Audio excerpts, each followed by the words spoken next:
inihaw na tangula! Bumili na kayo! Masarap na! Lutong-luta! Tangula! Tangula! Bumili na kayo! Bebang! Ano yung paninda mo?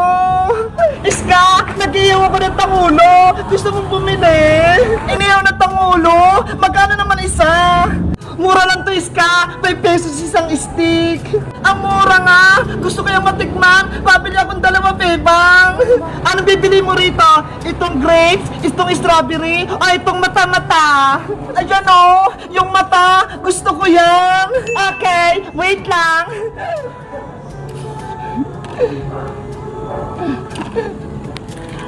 Ay, ito, Iska! 2 tangulo! Thank you, Bebang! Ito yung bayad ko! Salamat, Iska! Ano kayong lasa nito? Wow! Merong malilit na laman sa loob! Ano, Iska? Nagustuhan mo ba yung paninda ko? Oo, Bebang! Ang sarap! Gustong-gusto ko! May bago kong damit! Ang ganda-ganda! Ay, si Bebang! May paninda! Ano kaya yun? Titignan ko nga! Hoy, Princess! Huwag ka na nga magdaan-daan maglakad! Nakita na kita! Huwag ka na lumapit dito! May kasalanan ka pa sa akin kahapon! Bebang! Gusto ko lang naman makita yung tinitinda mo eh! Hindi pwede! Di ba? May utang ka pa sa akin kahapon! Kinuha mo pa yung listahan ko para hindi ka makapagbayad! Sorry na! Kaya nga ako pumunta rito eh! Para magbayad ako ng utang ko! Akin na! Ibigay mo na yung bayad mo! Pati yung listahan ng utang mo! Eto na yung utang ko ha! Yung listahan mo! Tsaka yung utang mo 200! Patingin kung may pera ka talaga! Nandito sa pitaka ko, may 500 ako dito. Bigay sa akin ni nanay. Siguro din mo magbabayad ka, Princess. Nalulugi na sa yung tindahan ni Aling Sonia. Oo naman, Iska. Magbabayad ako. May pera ako dito sa loob ng pitaka ko.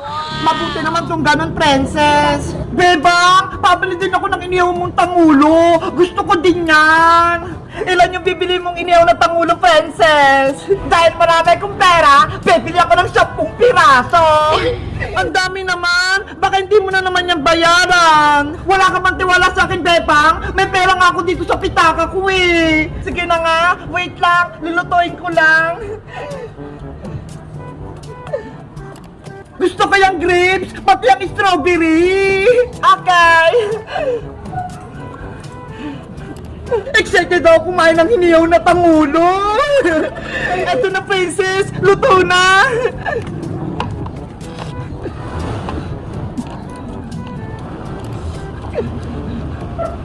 Akin na, Bebang! Ibigay mo na sa akin! Eto na yung mainit na tangulo nga! Wow! Ang dami! Titikman ko na itong isa!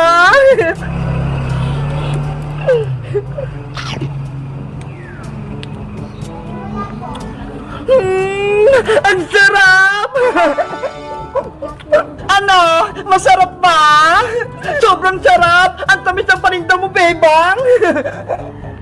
Akin na yung bayad mo, Princess! Bago mo pa maubos yan!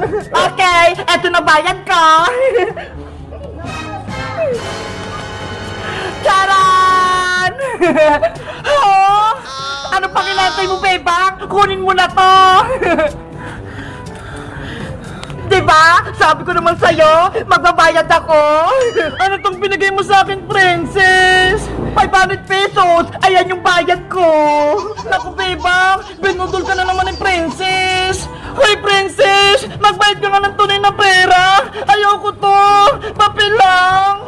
Wala pa akong pera, Bebang! Niloloko lang kita! Ano ba yan? Naloko na naman ako ni Princess! Ilista mo na lang ulit yan! Babayaran kita bukas! Guys, sa tingin nyo, sa susunod, bibenta ko pa ba si Princess? Mag-comment lang kayo para sa part 3! Bye-bye!